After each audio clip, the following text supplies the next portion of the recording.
Hello students, in this lecture of design of an AC machine, we are going to revise the topics that we have already covered, and before completing the topic that we had left in the last lecture, we will see a small topic, that is choice of specific loadings. Okay, it is important from the exam point of view, so we are going to see that first, and after that we will complete our remaining topic of design of a stator, right? As we are seeing the design of a three-phase induction motor, right? We had started with the types of loading. In that we have seen two types of loading, that is magnetic loading and electrical loading, right? We are recalling what we have already done, total magnetic loading, and it was given by P product of P into phi, where P is the number of poles and phi is the flux per pole. So this was nothing but the flux around the armature periphery in the air gap. Okay, this was total magnetic loading.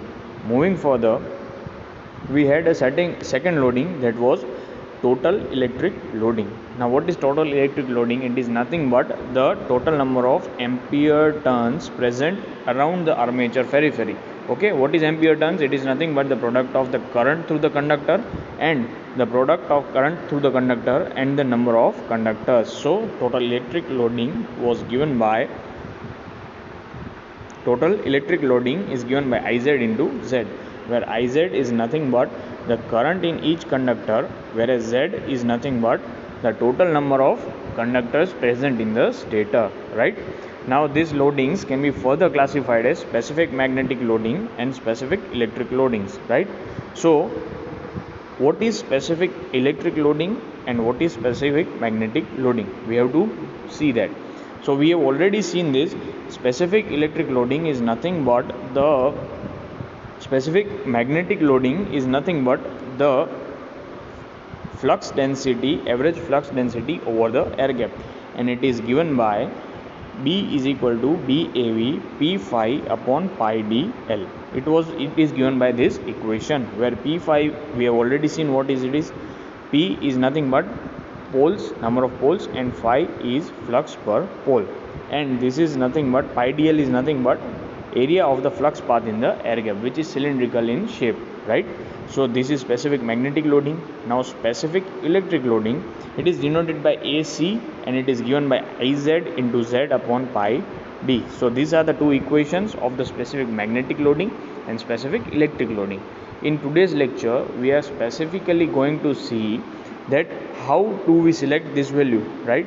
We cannot select this randomly, as these two loadings directly impact the working and performance of our three-phase induction motor. So how it is selected and what are the parameters that are taken into the consideration while selecting specific electric loading and specific magnetic loading, right? We have also seen the output equation of an electrical machine. Okay, what was the output equation? So we had seen the definition also, that an output of the machine can be expressed in terms of in dimensions, specific magnetic and electric loadings, speed, etc. And the equation that denotes the relation between all these three or all the parameters is known as an output equation, right? So this was the definition of our output equation. So now we have derived everything step by step, and finally we were getting the output equation as Q is equal to C0 d square L into Ns, right? So this was our input output equation that you have to remember, right? So we have revised what we have seen. First of all, about the loadings, two types of loading, electric and magnetic. Further they are classified as specific magnetic loading and specific electric loading. Then what is output equation, its definition, and we have seen output equation is given by C0 d square L into Ns, where when Ns is nothing but your speed in RPS, that is rotation per second, and d is diameter of the stator bore, and L is the length of the stator. Now d and L together are known as the main dimensions of our induction motor, right? So we have also seen what is d, what is L, right? We have also seen about the types of the slots, open slot, semi-closed slots, tapered slots, which are generally preferred. We have seen that semi-closed slots are usually prepared. What are its advantages, what are its disadvantages, right? These all things we have already covered in the previous lectures. So today we are going to see the topic is choice of specific magnetic loading. Choice of specific magnetic loading. It is asked in your GTU exam and it is important from the exam point of view. So we are covering this topic. Now, first of all, choice of specific magnetic loading. We all know that specific magnetic loading is nothing but average flux density over the air gap, that is BAV. Now I have already taught or said to you that flux density is given by flux upon area, right? So this was our flux density. Now how to select the value of BAV, or how can we define that the value of BAV will be this? So there are two possibilities. We can either take BAV very high or we can take it very low, right? So how it will impact our performance of the machine, or which parameters it will directly impact, is the thing we are going to see. So first of all, the selection of the average flux density is very important. As I said, the BAV selection directly impacts the performance of the machine, so it is an important part, and BAV must be so chosen that, so value of the BAV should be such that it should not cause the saturation of any part of the magnetic circuit, right? It should not cause the saturation in any part of the magnetic circuit. Moreover, air gap flux density, that is BAV, affects directly power factor, iron losses, overload capacity, cost, size and temperature rise of the machine. So these many parameters are directly being impacted by the value of BAV that is being chosen, right? So selecting properly the value of BAV is of utmost importance for us, right? So how it impacts all of these parameters, we will see one by one. First of all, power factor. Now if we choose the value of BAV very less, what will happen? It will reduce the value of magnetizing current. Okay, so if the magnetizing current reduces, it automatically improves the power factor, right? And if BAV is taken very high, then the value of the magnetizing current will be very high, and due to this high magnetizing current, our power factor will be very poor.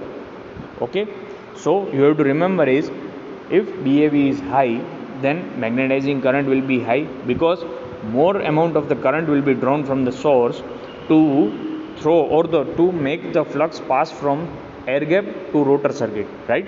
So if magnetizing current increases, power factor will be poor, and if it is less, then the power factor will improve.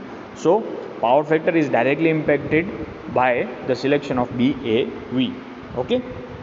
Now moving further, second is iron losses. Now iron losses, if we consider, there are two losses, hysteresis losses as well as the eddy current losses, right? Now this hysteresis losses is given by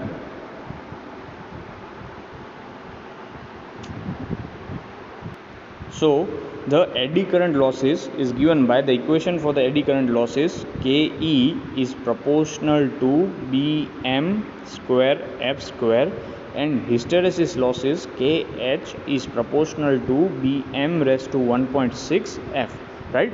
So here the term BM square and BM raised to 1.6, these two terms are nothing but the average flux density, right?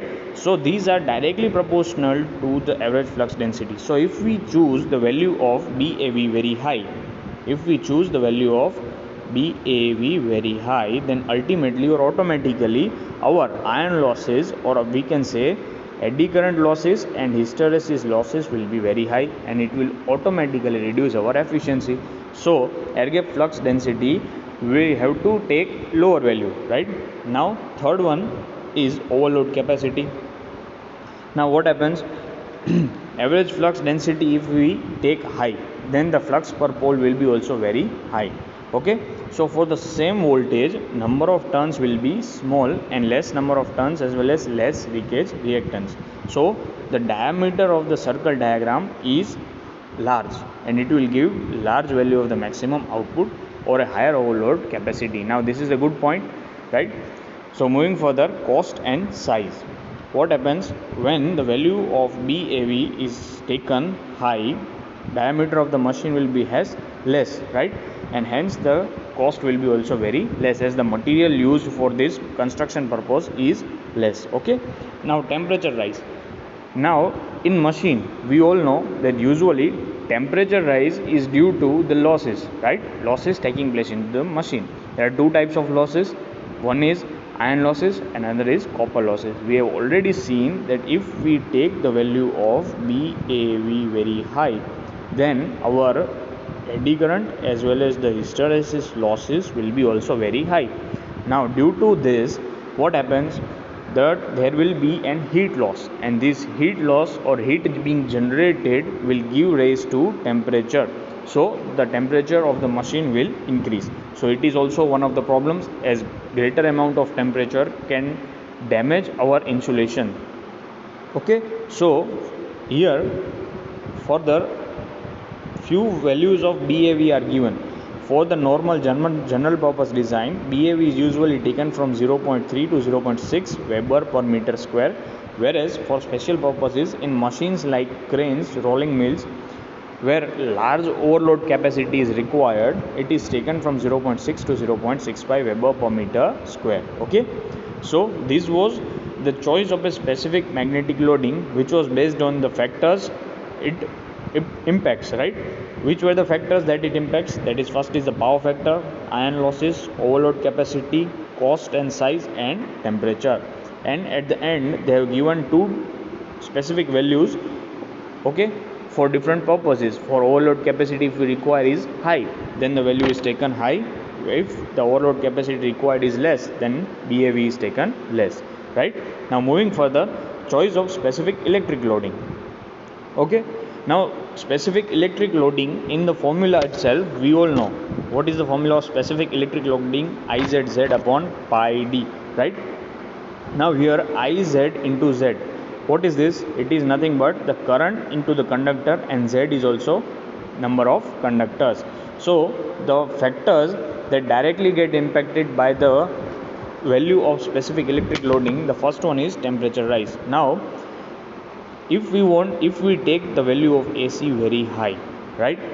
For increasing the value of AC, the number of conductors required will also be very high, or we can say that the current through the conductor required is should be very high in order to get high value of AC. Now what happens when we take the value of current high? I square R losses, that are our copper losses, will also be very high. Okay, so larger copper losses will lead to temperature rise. Okay, and due to temperature rise, our insulation may get damaged. Okay, you are getting this point? What is the point here? If we want the value of AC high, okay, then we will require the ampere conductors to be high. Okay, ampere conductors can be made high by making our current through the conductors very high. Okay, now if the current increases, then our I square R losses are bound to increase, and due to that our temperature will rise and it will cause damage to our insulation, right? So by selecting the value of AC, that is our specific electric loading, what happens? The temperature will increase. So we have to select a value such that it does not increase the temperature to a very high level, right? Now moving further, the second part is, or the second parameter that it impacts is voltage. Okay, for high voltage, the insulation required will be very high. We all know that as the voltage level increases, the insulation provided should be very high, or it should also increase. Insulation level should also increase. Okay, so if the value of the insulation is large, then the copper space will reduce. Okay, and such machines will have low value of AC, right?